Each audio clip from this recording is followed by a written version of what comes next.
Hello and welcome inside the broadcast booth here at Bob Albo Field at Newport High School in beautiful Bellevue, Washington. I'm Shawn O'Connor alongside the voice of the Northwest Honkers, Hannah Martian. Hannah, how are you today? Good. It's a beautiful day for baseball here. I work for the Bellingham Bells also, and I do PA for them sometimes.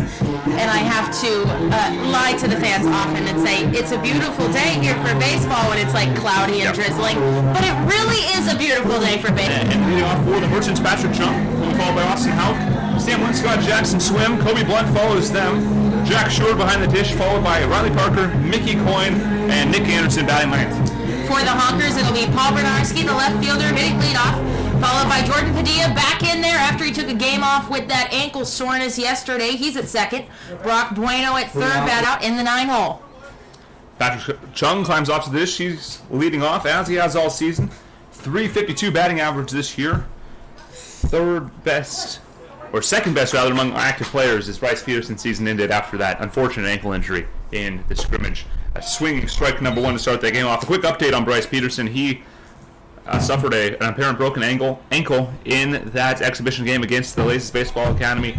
There may also be additional tendon damage, but that will be determined with an MRI later this week as that pitch misses outside. Honkers coming into this one are 22-24 on the season. They're in third place in the divisions. The Merchants 21-8 in first place. Here's the pitch. It's a chopper foul out of play, and the count goes to 1-2. Merchants are in first place currently, but the Studs have a number of games in hand, and as long as the Studs can take care of business, they will win the league. Here's the 1-2 pitch taken for a ball. The count will go to 2-2. We saw the Studs 2 nights ago out in Linwood at Edmonds Community College, and the Honkers falling in that game 5-3 after the Studs put up 3 runs in the top of the 9th there. Merchants were able to defeat them in Kamloops. A 10-1, an 11-1 Mercy Rule victory. A great result for the guys, despite getting swept in conference play. Here's the 2-2. It hits Chung in the back. He'll head to first base, and the Merchants get a leadoff base runner to start this ball game and bring up Austin Hauk. Now batting second baseman number 13. He's also been hit once. He only struck out 12 times this year, so great numbers so far for Austin Hauk.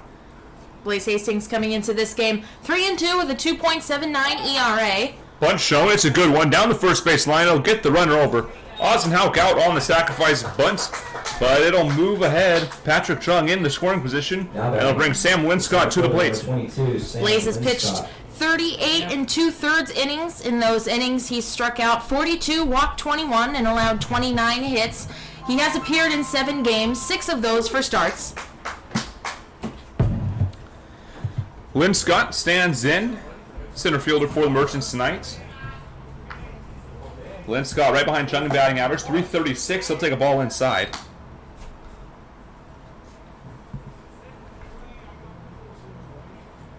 Yesterday's starter for the Honkers, Nate Butcher, went 6 1/3 innings and got the win in the 7-1 victory over the Wallbangers.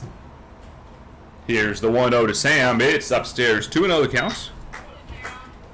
We saw Nate struggle with his command a bit. He walked 5 men in his 6 1/3 innings.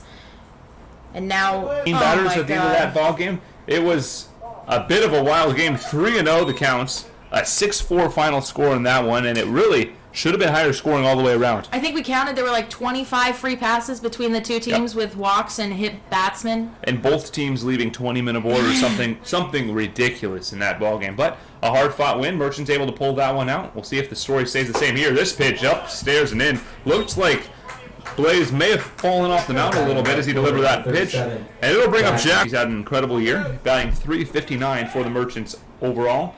He's over .400 in conference play. Hastings' last appearance was a week ago today against the Studs. The Honkers won that one 4-0. Pickoff moved to second base, but no throw. In that game, he went 7 innings and got the win. He allowed 2 hits, no earned runs. He did walk 3, 5 strikeouts for Blaze. An excellent outing against a premier team in the league. Here's the first pitch. It hits Jackson Swim. It'll load the bases. 2 hit-by pitches and a walk to start this ball game, along with the sacrifice hit. Will load the bases and bring up Kobe Blunt. Blunt, not a great bat overall this season. A spectacular defensive player. He's actually got his average up quite a bit. He's up to 250 on the season. He's come up with the bases loaded twice, and both times hit a bases clearing triple down the first base line. We'll see if he can do it again here. Here's the pitch. It's a strike on the outside corner. Blaze already at 12 pitches, and he's only thrown 4 strikes, 8 for balls. And the only out he's gotten in the inning was on the sac bunt, so looking to perhaps get Blunt to ground out into a double play here. Blaze comes home. It misses inside. 1-1 the count. On deck is Jack Sheward. He's the starting backstop. Riley Parker behind him and Mickey Coyne hitting third should he be needed. Hastings comes set, working from the wind with the bases loaded. Here he comes. It's a swinging ball out to right field. It's deep enough. It'll score a run. Chung comes hustling home. The throw to second base. Relay to third. Not in time. As Harold Pyatt out there coaching third base. Merchants take a 1-0 lead on the sacrifice fly. Runners on the corners now. Batting the catcher, number 5. As Sam Linscott able to hustle home, or hustle to third rather. And it'll bring up Jack Sheward with 2 away and a 1-0 lead. And anything hit out to right has got a chance of getting out today. Just .299 down the right field line. Here's the pitch to Jack. He'll take a low strike. And the count's 0-1. Looking for the lefties to just have a field day with that short porch. We were discussing with one of the players who played here a bunch in high school. Here's the pitch. It swung on and fouled away. Out of play, and the count will go to 0-2. And he mentioned that an interesting thought that I didn't even think about is he almost sees right-handed bats almost have better luck at this ballpark because lefties are so focused on getting the ball up in the air to right field. So we'll be interested to see if it affects the swings of the lefties. This pitch is swung on and tipped into the glove for strike 3, and that will retire the side. The first strikeout of the evening for Blaze Hastings, but the Merchants pick up 1 run on no hits, no errors, and leave 2 aboard. We head to the bottom of the first inning. Your Merchants lead the Honkers 1-0.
Welcome back to Everett Merchants Baseball here in Bob Albo Field for the bottom of the first inning. Here's Hannah Martin. Due up for the Honkers in the top of the frame. In the bottom of the frame, it'll be Paul Bernarski, Jordan Padilla, and Brock Bueno. Paul in left, Jordan at second, and Brock at third. They will face off against Cody Culp, the starter for the Merchants in this one. Cody Culp having a good season, 6 starts on 8 appearances. He's thrown 1 complete game, 37 innings pitched. He's given up 14 runs, 11 earned, struck out 41 and only walked 7, a 2-0 record, and a 2.67 ERA. So a great year for Cody Culp. Paul Bernarski will look to start things off with the right foot for the Honkers here. They do trail 1-0.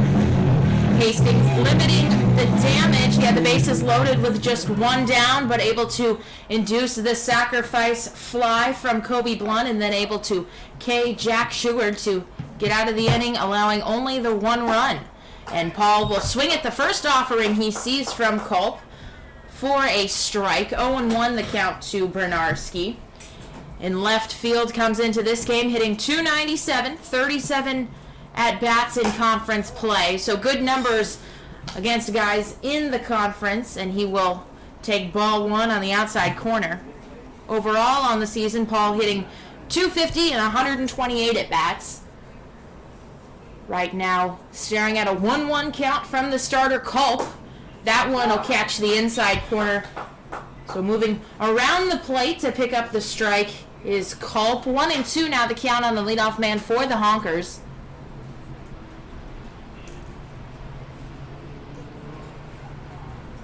And the pitch on its way. That one swung on, fouled off to the left side. Count will hold it 1-2.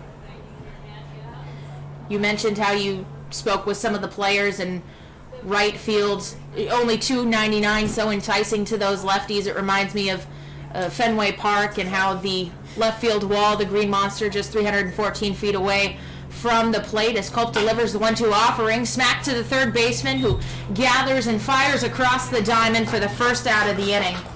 And it just plays, it's so enticing to those lefties because it's like right there, and it's such a big target for them. Poke it over, yeah. And they just feel like it's so easy for them to get the ball out there. And so I think it's always interesting how it turns around being the opposite guys you would think of having success, as we will see Jordan Padilla up next against Culp. Of course, there are exceptions. Yankee Stadium, you just poke it in the corner and it's going to leave. Oh, man. I'm still not sure how that park's allowed. Is that pitch fouled away? I mean, at least the Monster, you got to get it up. Yeah, you have to play it like it's along the park. But Jordan fouling that one back to the screen. He will await the 0-1 pitch. That one right down the heart of the plate for strike two. So Culp dealing early. 7 pitches. 6 of them have been 4 strikes against the Honkers batters. Jordan, we didn't see him yesterday. A little bit of ankle soreness from the game before against the Studs, as he will look at ball for the Honkers. He'll look at ball 2 upstairs. Has appeared in 118 games for Marty Lawrence's Honkers. Lawrence, third base coach. Zach Zerbrug, the first base coach this afternoon. As Padilla swings and misses at a pitch up by his eyes. So the first strikeout of the afternoon for Cody Culp. And it will have Brock Bueno up with 2 down. yeah, like you mentioned, Padilla, very experienced at bat. 118 at-bats for the Honkers. His numbers are quite good, but Cody Culp, a bit of a strikeout artist for these merchants, able to retire him and keep the stat line clean. And we'll send up Brock Bueno, and he will look at strike 1 across the outside part of the plate. Outside corner's been friendly to the pitchers today. It has. A couple of looks back from the batters. That one too high. Brock at his usual third base, hitting .341, second in average on the team. Appeared in 34 games this season. That ball outside. 2-1 the count will run on Brock. Soft corner to that zone. We'll see if that firms up as this game goes. Early moments for the umpires as well. They got to figure out where the balls are going to be. For sure, that one hit right back up the middle, and that will trickle into center field for the first